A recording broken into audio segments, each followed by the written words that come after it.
ध्यान से बात बा विशेष हो, करब बियाह न त करब हम केस हो।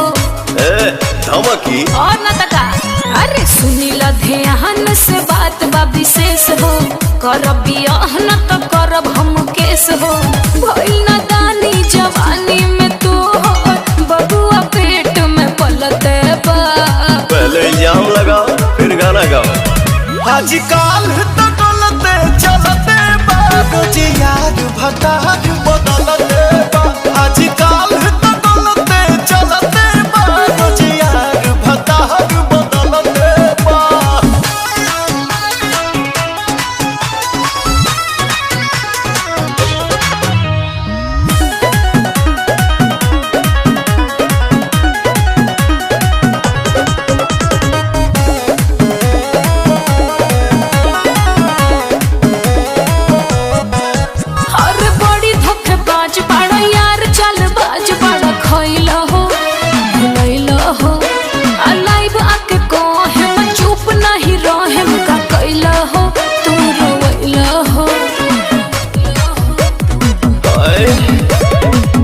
कहाँ कहाँ कटलू जानी महीनू जाना तानी।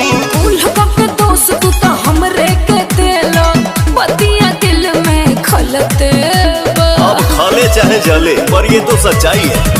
आजकल तो डोलते चलते बाबूजी यार भतार